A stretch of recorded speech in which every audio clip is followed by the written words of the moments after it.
Sa dilim ng lipunan, may mga lobo na nagkukubli sa anyong tupa.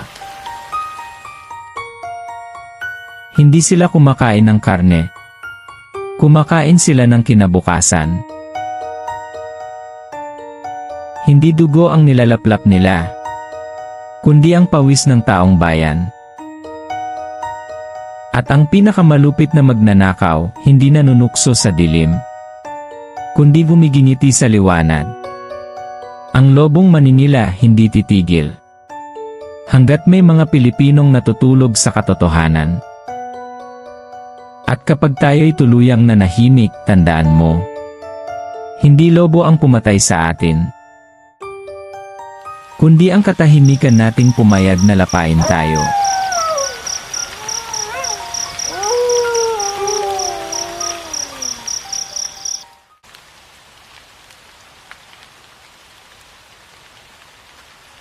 Bakit kada ulan lumulubog tayo? Pero ang tanong, sino ba talaga ang nilulubog? Hindi tubig ang tunay na kalaban. Ang kalaban, mga lobong Maninila na kumakain ng pondo para sa flood control. Ang dapat naging dike, naging bulsa. Ang dapat naging kanal, naging mansion. Kaya ang kalsada, parang dagat. At ang tao, parang isdang nalunod sa sariling bayan. Baha ang nakikita mo, pero korupsyon ang ugat. Hanggat ang lobong Maninila ay patuloy na lumalapa, hindi tubig ang lulubog sa atin, kundi ang sariling gobyerno na pinayagan nating lunurin ang kinabukasan natin.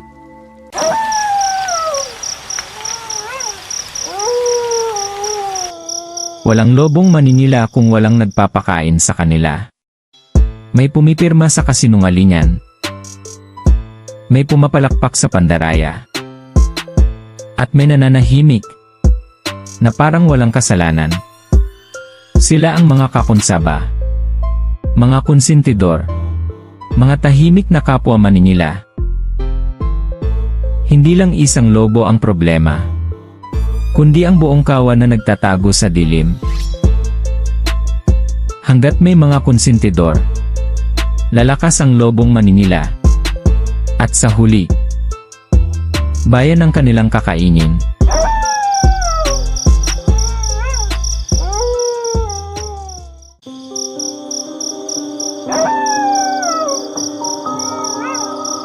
Sa bawat kagat ng lobong Maninila, may inosenteng nagdurusa.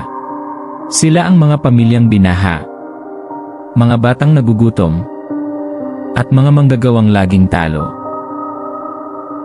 Habang nagdiriwang ang mga lobo, ang bayan ang laging bangkay sa kanilang pista.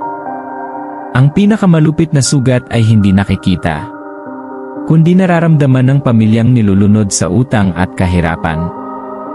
Hanggat pinapayagan nating maghari ang lobong Maninila, tayo ang laging biktima. At ang susunod na kakainin, baka ikaw na.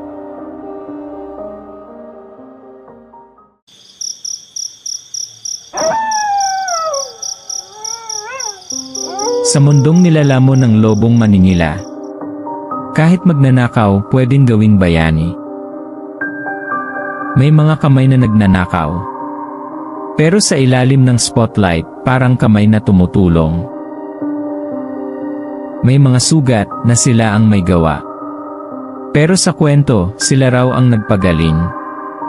Habang nilulunod ng baha ang bayan, nilulunod din ng mga lobo ang isip ng tao. Gamit ang maskara ng pagiging tagapagligtas. Sa harap ng entablado, nakasuot sila ng kapa ng bayani. Pero sa likod ng kurtina, sila rin ang salarin ng trahedya. Ito ang pinakamasahol na ilusyon. Ang magnanakaw na ginawang bayani. At ang biktima, itinuring na walang boses.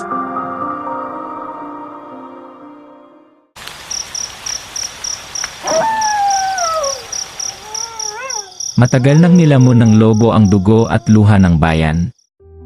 Pero dumadating ang oras na ang biktima tumitindig.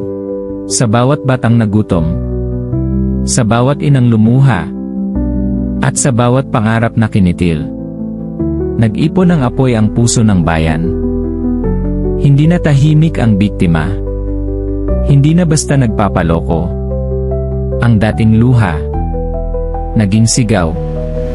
Habang kumakapit ang lobo sa kanyang ginto, ang tao kumakapit sa isa't isa. At ang takot na minsang pumigil, ngayon nagiging tapang. Ganito nagwawakas ang kasinungalingan ng lobong maningila. Sa kamay ng biktimang pinilit niyang apihin.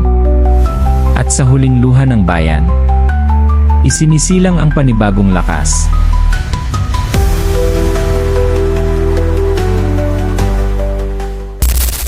Sa mundong giniba ng mga lobo, may mas mabangis na nilalang na matagal nang nakaupo sa trono. Ito ang buwaya. Hindi basta mandaragit, kundi hari ng putik. Nakaupo sa trono ng kaba ng bayan.